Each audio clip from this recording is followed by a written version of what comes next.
여러분 안녕하십니까? 사람책 다섯 수레입니다.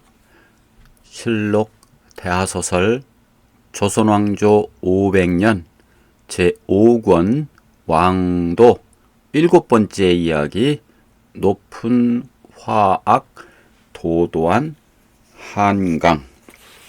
지금부터 읽겠습니다. 종아리를 맞는 동궁 내시들의 얼굴에서 굵은 눈물방울이 줄줄 흘러내렸다. 회초리가 지나간 자리에는 핏자국이 마치 무지개를 그리듯 그어지고 있었다. 세자의 글공부가 미진했기 때문이었다. 비명 한 번 지르지 못한 채 종아리를 맞고 있는 내시들 앞에서 세자가 꿇어앉아 있었고 그것을 지켜보는 태종의 곁에는 성성린, 허조 등 세자의 사부들이 수습을 멈춘 채 서 있었다. 태종은 매를 멈추라 명했다. 세자가 학업에 몰두하지 아니하고 딴짓에 매달리는 것은 너희가 책무를 소홀히 했기 때문임을 명심하렸다. 말을 마친 태종은 세자의 사부들에게 경고했다. 앞으로 또다시 이 같은 일이 있다면 서연관을 문초할 것이요. 명심하겠사옵니다. 의욕적인 출발을 다짐했던 새해 벽두에 동궁의 기강이 찬물을 끼얹고 있음이었다. 태종이 동궁에 들었을 때 세자는 창해의 끈을 잡고 세자비에 몰두하고 있었던 터에 부왕의 거둥조차 알아차리지 못했었다. 거기까지는 눈감아 주리라 했던 태종이었다. 그런데 세자의 학문을 친히 시험해본 태종은 격노하지 않을 수가 없었다. 세자는 태종의 하문에 아무 대답도 하지 못한 채 얼굴만 붉히고 있었기 때문이었다.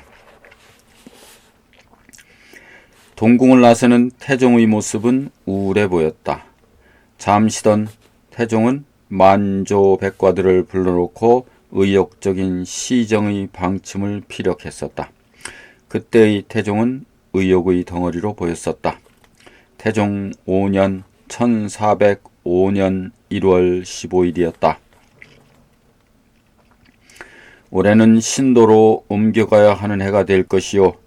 지난해에 있었던 삼공신의 맹세를 새롭게 다짐하여 유신의 기풍을 진작할 것이며 신도로 가기 전에 구태에서 벗어나는 심기일전이 있어야 할 것이요. 이를 위해 관제를 고쳤음을 선포하는 바이요.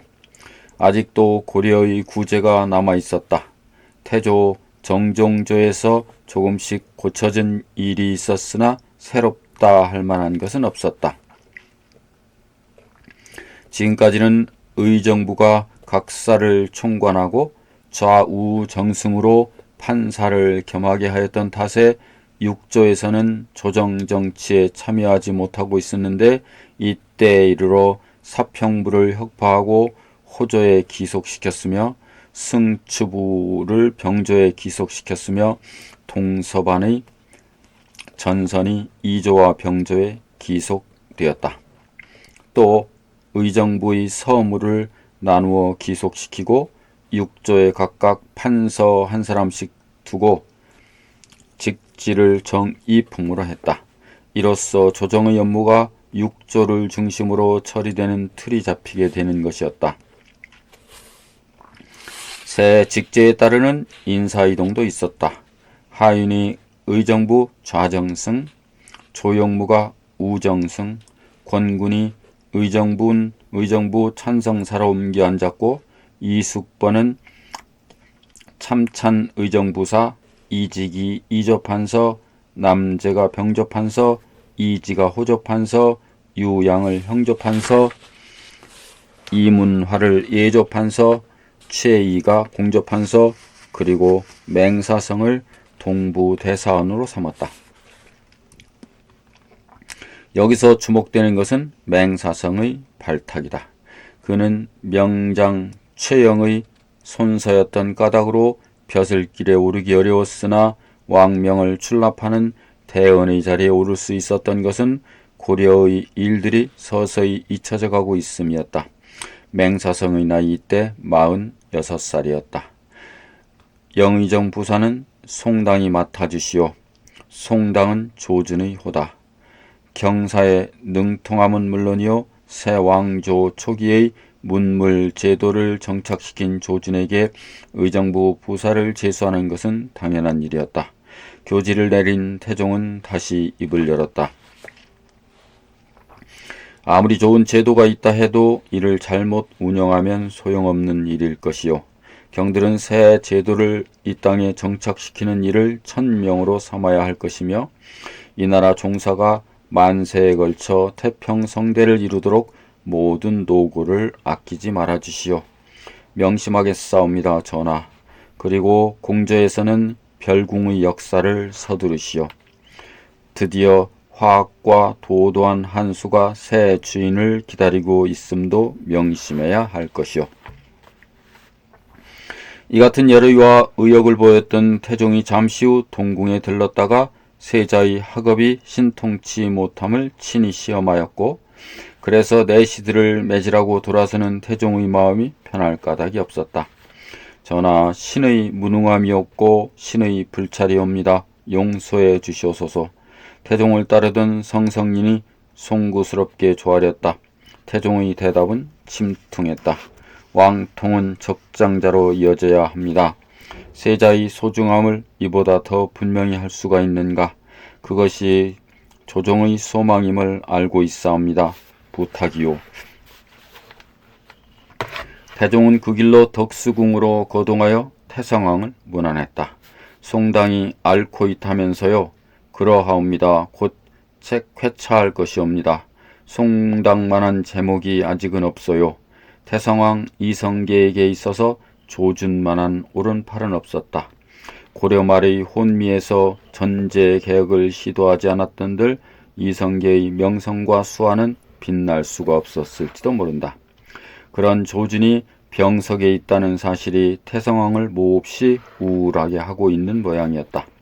다들 갔어요. 태성왕의 탄식을 듣고서야 태종은 부왕의 적적해함을 명확히 알 수가 있었다. 태성왕의 측근은 대부분 세상을 떠나고 없질 않는가. 정도전, 남은, 심덕부, 이질환, 이들은 이미 저승사람이다.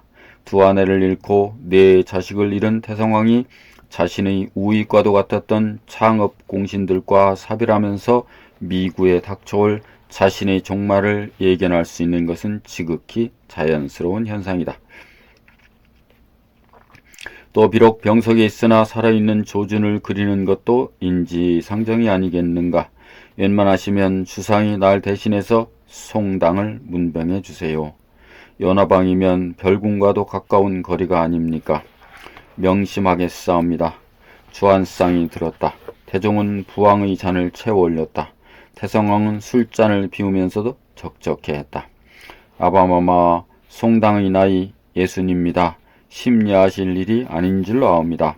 태성왕은 잠시 회상에 잠기는 듯 하더니 조준이 기계를 말하기 시작했다.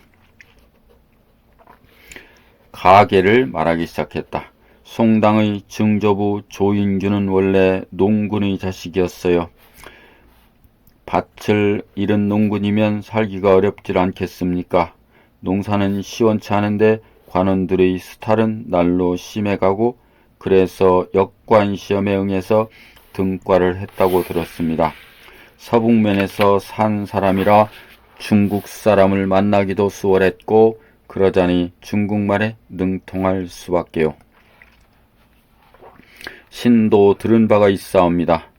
사신의 역관으로 중국 땅에 자주 드나들며 저쪽 사람과 통교를 넓혀놓고 보니 나라의 어려운 일을 도맡게 되었다고요. 그렇지요. 그러자니 벼슬은 올려야 했고 한때 문화시증이 되기도 했었지요. 하나 이후 송당의 부친되는 조덕유 때까지도 사대부의 집 같지가 않았답니다. 송당의 어미 오씨가 급제한 아들을 두지 못했다며 단식하자 송당이 깨달은 바 있어 등과하고 오늘에 이르는 게지요.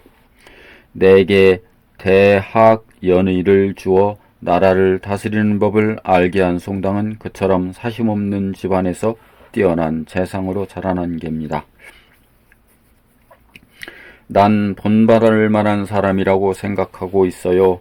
새 왕조의 기틀을 잡는 대공을 세워놓고도 늘 삼가하고 조심했어요.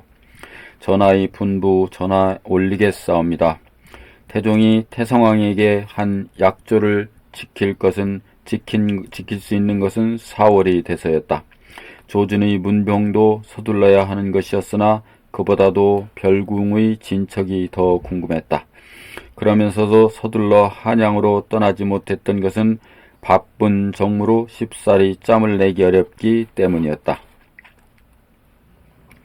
어가는 단출했다.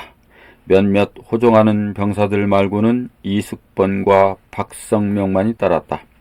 논에는 심기를 마친 모가 바람에 흔들리고 있었고 훈풍은 농부들이 옷자락을 날렸다. 정감 설린 말들을 나누기는 안성맞춤이었다. 전하 신을 쉬게 해주셨으면 하옵니다. 어가가 잠시 쉬고 있을 때 이숙번이 입을 열었다. 허허허, 참찬 의정부사가 종군 도총제를 겸하고 있으면서도 무슨 벼슬을 더하겠다는 게야. 전하, 이젠 신과 같은 무례배가 해야 할 일은 끝났음인 줄로 아옵니다. 뜻밖으로 이숙번의 연동은 대단히 신중했다. 농담으로 받아들이려 했던 태종이 정색을 한 것은 그 때문이었다. 신은 골 밖에서 민심의 동태나 살피면서 지내고자 하옵니다. 그것이 전하를 위해 더욱 충성하는 길인 줄로 아옵니다. 태종은 잠시 생각에 잠긴다. 격동의 시대에는 이숙번과 같은 행동파가 필요하다. 그러나 시대가 안정을 찾으면 선봉에 섰던 행동파는 뒤로 돌리는 것이 정치가 아니던가. 전하 신이 비록 골 밖에 있다 해도 전하의 보필은 전과 다름이 없을 것이었고 신이 재상의 제목이 아님은 세상이 다 알고 있음이옵니다. 윤호하여 주시옵소서. 허허허, 태종은 웃었다. 재상의 제목이 아니라고 하는 이숙번의 실토가 순박하기 때문이었다. 측근의 골박 사정에 밝은 중신이 있음도 나쁘진 않겠지. 하나 안성군의 관직이 하나도 없다면 내가 너무 서운할 것이니 참찬 의정부사의 직은 사임케 할 것이나 중군 도총제의 직첩은 가지고 있도록 해라. 성은이 망극하옵니다. 허허허, 이제 이꼴할 일이 별로 없을 터인데 서운하지 않겠느냐. 신이 쪽지를 올리면 낙점을 찍어주시는 전하가 계신데 어찌 서운하오리까. 허허허. 태종은 소리를 높여 웃었다. 이숙번이 버스를 파는 일만은 계속하겠다는 은근한 귀뜸이었기 때문이었다. 이숙번에 대한 태종의 배려는 우정이라기보다는 의리 있는 거느림이었다. 하나 그 특례로 남은 아름다움일 수도 있었다. 태종은 조준의 문안을 마치고 별궁의 역사를 둘러보았다. 태성왕이 지은 경복궁이 우람한 남성이라면 규모를 드러내기 시작한 별궁은 수줍은 많은 여인처럼 아기자기했다. 서두르되 소홀하지는 말라. 태종은 하루속히 옹교와야 되겠다는 심중으로 가득했다. 마음은 이미 옹교와 있음이나 다를 바가 없었다. 10월에 옮기리라. 태종은 그렇게 마음을 굳혔다. 그 10월이 오기 전에 태성왕을 괴롭히는 두 가지 가슴 아픈 일이 있었다. 6월 27일에 조준이 세상을 떴고 9월 20일에 왕사 무학이 입적했다는 비보가 있었다. 이럴 수가. 태성왕은 심신을 가누지 못했다. 그것은 직위를 잃은 아픔이며 충격이었다. 태성왕은 며칠 동안 자리에서 일어나지 못했다. 춘추 71. 철혈과 같았던 태성왕 이성계도 나이 앞에는 무력해 보였다. 태종의 부축으로 간신히 상체를 일으킨 태성왕은 힘없이 말했다. 왕사의 뼈를 회암사의 부도에 안치하게 해주세요. 태성왕은 회암사에 있을 때 왕사 무학을 위해 부도를 세우게 했었다. 거기에 무학의 뼈를 묻으라는 것이다. 분부 명심하여 거행하겠사옵니다. 태종이 이 같은 사실을 알리자 천부당 만부당하는 상소가 잇따라 올라왔다. 심지어 이미 세워놓은 부도를 헐어버리고 무학의 뼈를 흩어버려야 한다는 극렬한 내용도 있었다. 태성왕 전하의 하명이십니다. 그렇게 하세요. 태종은 강명으로 이를 밀어붙였다. 태성왕의 여생이 얼마 남지 않았다면 지극한 효성으로 받들어 매시고자 하는 태종의 신념이었다. 지금도 회암사에 이르면 왕사 무학의 부도는 600여 년의 풍상을 겪고하고 있음을 볼 수 있다. 조준의 뒤를 이어 영의정 부사의 자리에 오른 이는 세자 사부인 성성인이었다. 물론 그의 학문과 경륜이 높은 탓도 있었으나 태성왕 이성계의 공신이었기 때문이었다. 전하, 신은 이미 나이 들고 쇠약했사옵니다. 거두어 주시옵소서. 성성인은 정중히 사양했다. 그의 나이 68, 태성왕 이성계보다 3살 밑이었다. 또 창녕 부원군에 피봉되어 있었고 기사 들어 궤장까지 받고 있었으니 신하로서의 모든 광영과 성운을 입고 입은 터이기도 했다. 그러나 시문은 물론이요 필적이 또한 당대 제일이므로 태종은 그를 놓아두고자 아니했다. 알고 있어요. 하나 경이 그 자리에 있음으로써 태성왕 전하께서 기뻐하십니다. 기의 세자의 학문을 돌보아 주시고 계시질 않습니까? 세자의 앞날을 위해서나 과인의 효성을 위해서도 맡아주셔야 합니다. 성은이 만곡하옵니다. 마지못해 받아들이는 모습이 역력했으나 태종으로서는 지극히 다행스러운 일이었다. 예견한 대로 태성왕도 이 같은 소식을 듣고 환하게 웃을 만치 기뻐했다. 고맙소 주상. 하나 태성왕의 친구만은 영의정 부사에 오른 데서야 말이 됩니까? 허허허. 당치 않으시옵니다. 송당의 뒤를 이을 사람은 독곡밖에는 없는 줄로 아옵니다. 독곡은 성성인의 호였다. 나를 즐겁게 하자는 주상의 심기는 알고 있으나 독곡이라면 나무랄 데가 없어요. 그러하옵니다. 찬바람이 불어와지를 않습니까? 이젠 옮겨가야지요. 별궁의 역사도 끝났을 터이고 별궁의 역사는 아직 끝나지 않았사오나 천도의 차비는 끝났사옵니다. 내가 먼저 가야 합니까? 상왕이 먼저 갑니까? 신의 생각으로는 상왕 전하께서 먼저 가셔야 할 것으로 아옵니다. 주상의 어의가 그러하다면 그렇게 하세요. 천도가 시작된다. 상왕 정종과 대비가 먼저 개경을 떠나 한경으로 향했다. 정종은 찹작했다. 한양 신도에서 고려의 구도 개경으로 옮긴 것은 자신이었다. 그런데 지금은 타의에 의해 자신이 버렸던 도읍으로 다시 가는 것이다. 따르는 대비도 눈시울을 적시며 착잡해했다. 이들이 떠난 지 보름 뒤에 국사를 옮겼다. 백성들도 이사를 하기 시작했다. 모두들 당연한 것으로 받아들이고 있었으므로 지난번과 같은 빈정거림은 거의 없었다. 수창궁은 이로 말할 것도 없고 온 개경이 천도로 술렁거리고 있었는데 영의정 부사 성성리는 동궁으로 들어 세자의 학문을 보살피고 있었다. 세자의 마음도 들떠 있었다. 사부님, 저는 왜 매일같이 책을 읽어야 하는 겁니까?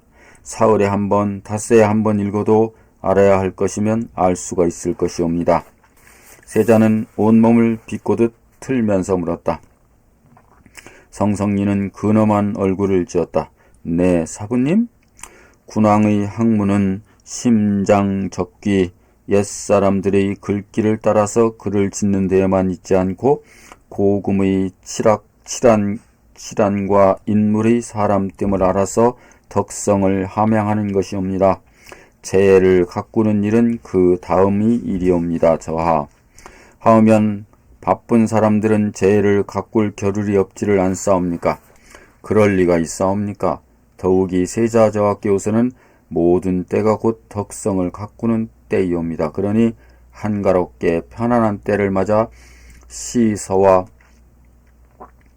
문묵의 일로서 유효하는 일도 예를 연마하는 것이옵니다. 아시겠습니까? 저하. 한 가지 여쭤보고 싶사옵니다. 무엇이옵니까? 사부님은 어렸을 때 온 집안이 이사를 가는데도 책을 보셨사옵니까? 상정이라는 게 있질 않사옵니까? 주의가 어수선하면 어른들도 마음을 잡기 어려운데 항차 나으린 세자겠사옵니까? 신이 좀 지나친 듯 싸웁니다. 세자는 그제야 신바람이 나는지 헤헤거리며 웃었다. 아바마마의 어가는 언제 떠나십니까? 내일이옵니다. 아무리 어린 세자였어도 내일 떠난다는 말에는 할 말이 없었다. 결국 떠나기 전날까지 책을 놓지 못하질 않았는가. 성성인의 성품을 보여주는 일화라 해야 옳을 것이다. 10월 8일 마침내 태종의 어가는 송경호를 떠났다. 떠나는 태종의 심경은 착잡했다. 태어난 땅은 아니어도 왕도를 열어준 곳이었다. 이제 떠난다면 다시 오기 어려운 땅이다. 웅천에서 이숙번을 만났던 일, 계집 하나를 놓고 최영에게 당하던 일, 우야도에서 회균해 오는 아버지 이성기를 맞이하던 일, 선죽교에서 정몽주를 때려 누이던 일, 새왕조가 창업되면서 왕실의 선봉으로 뛰던 일, 그리고 형인 반강과 창칼을 겨누며 사생을 결단하려 했던 일, 아버지가 쏜 화살과 아버지가 휘두른 철퇴를 맞아 목숨을 잃을 뻔했던 일, 그런 일들이 모두 개경에서 있었던 일이다. 나직한 야산의 언덕에서 떠나가는 어가를 내려다보며 하염없이 눈물을 흘리는 여인이 있었다. 7점선이었다. 그녀는 지난 5년 동안 같이 있었던 가희와 더불어 아침 일찍 여기에 나와 떠나가는 어가를 지켜보려 했던 것이다.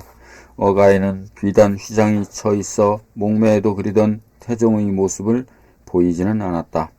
눈물로 얼룩진 7점선의 얼굴을 보다 못한 가희가 울부짖듯 말했다. 마마 내려가시오소서. 어서 내려가시어 어가 앞을 가로막으시오소서. 그리고 7점선이 왔다고 소리치시오소서. 전하께서도 마마를 찾고 계셨을 것이옵니다. 가희의 말이 여기에 이르자 7점선은 흐흑하고 허느낌을 토했다. 가희도 울고 있었다. 지난 5년 동안 단 하루도 전하를 잊지 않으신 마마의 심정은 오직 하늘이 알고 쇳내가 알 것이옵니다. 내려가시옵소서. 쇳내가 대신 소리쳐 드릴 것이옵니다. 어서요 마마. 가희는 7점선의 옷자락을 잡아당겨 흔들고 있었으나 7점선은 미동도 하지 않는 꿋꿋한 모습으로 중얼거렸다. 이젠 지나간 일, 부질없는 짓일 것이야. 부질없다니요. 지금 배알하시면 다시 궁할 수도 있는데요. 그것이 왜 부질없는 일이 되옵니까? 내려가세요. 어서요 마마. 7점선은 내려가지 않았다. 태종과의 거리가 엄청나게 멀어져 있음을 그녀 자신은 알고 있었다. 7점선은 태종이 아닌 이방원의 품에서 사내를 알았다. 우왕의 후실이 되어 온갖 영화를 누릴 수가 있었어도 이방원의 품 안만을 자신이 있을 곳이라고 믿어오질 않았던가. 이방원이 보위에 오르는 것을 소망하면서 새 왕조의 상국노릇을 해야 하는 치욕도 감수했었다. 이방원이 보위에 오르면 어엿한 새 왕조의 후궁이 되어 겪어온 고초를 옛말하며 살리라고 다짐했던 7점선이었다. 그러나 그녀의 운명은 이방원이 보위에 오르고부터는 전락되었다. 중전인 정비의 툭에 희생된 것이었다. 대궐을 쫓겨나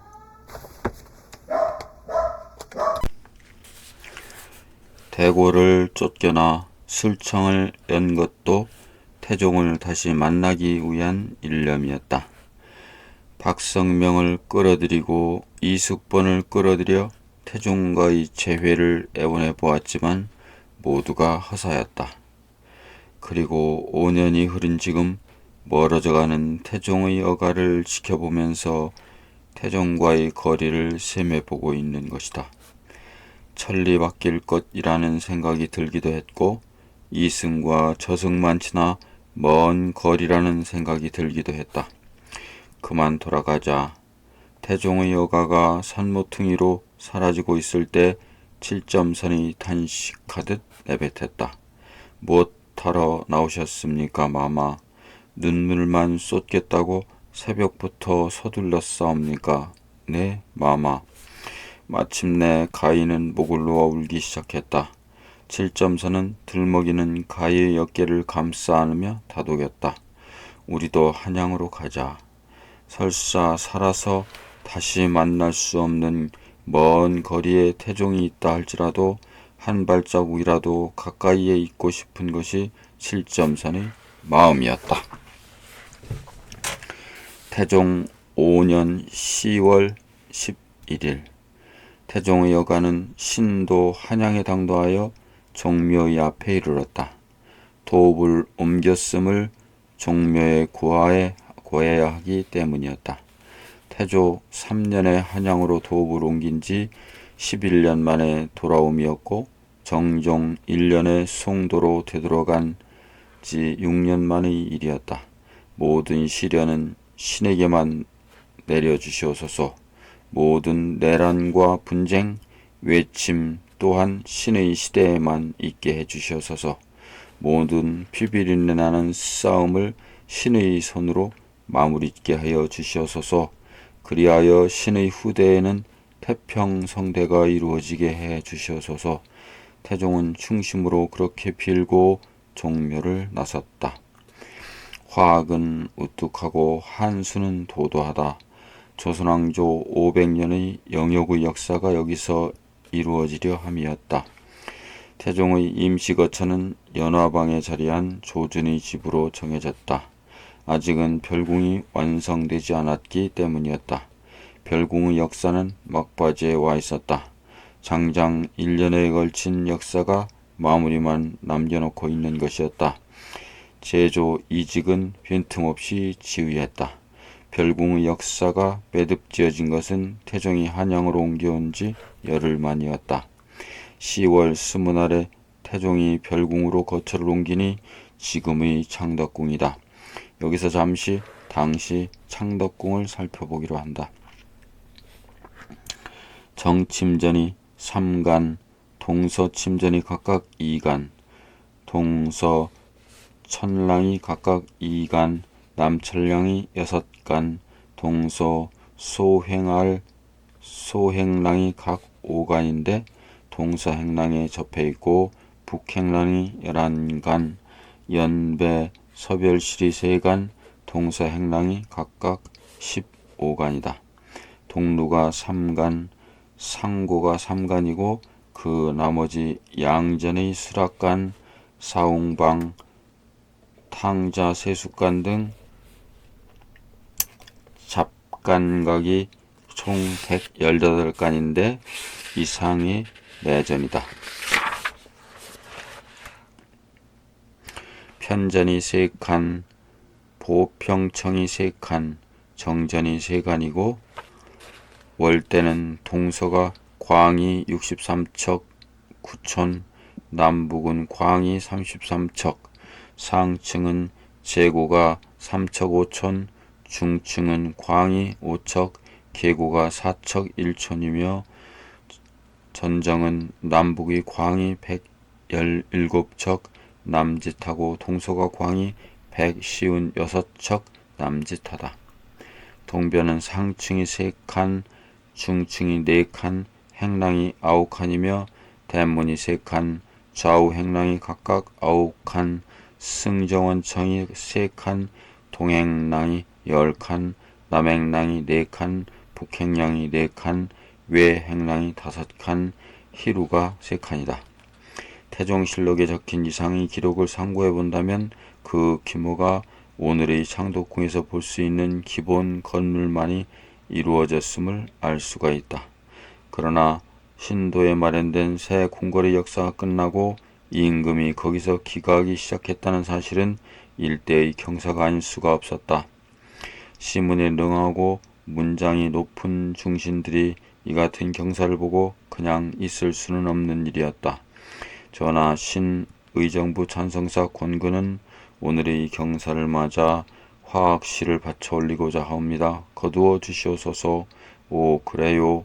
태종은 비단으로 배접한 권군의 화학시를 받아서 펼쳤다. 높은 곳은 화학이요 도도하게 흐르는 한강이로다. 빙 둘러싸기를 완전하고 견고하게 하였으니 하늘이 지은 나라로다. 맑은 기운이 쌓여서 우리의 덕 있는 일을 열어 주었노라. 아름답다. 천만년의 태평을 열어 놓았도다.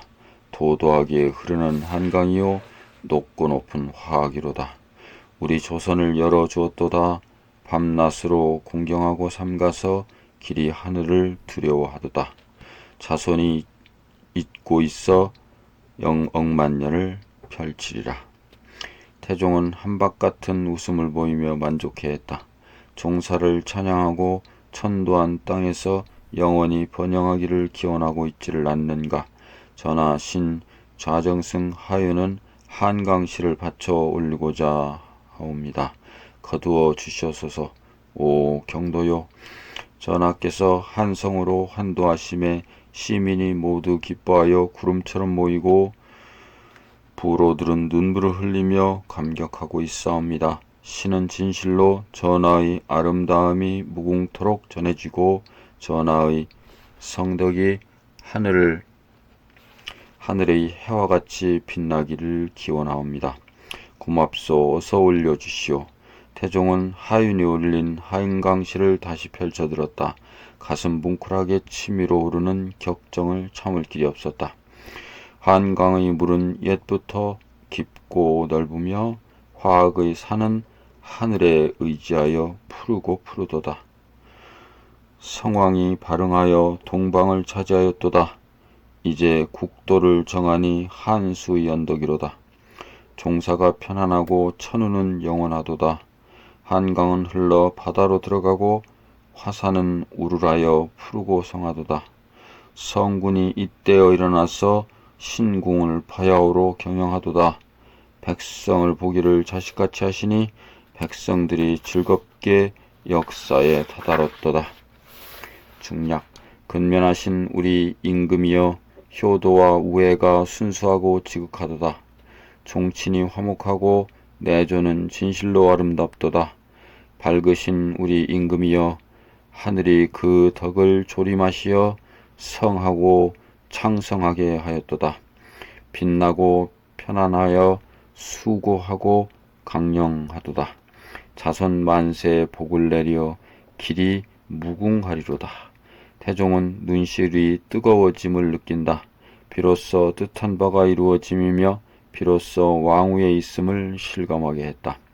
신도로 옮겨와서 별궁에 기거하는 첫날이요. 과인은 경들과 더불어 취하도록 마시고 싶소. 성은이 만극하옵니다. 거창한 주연이었다.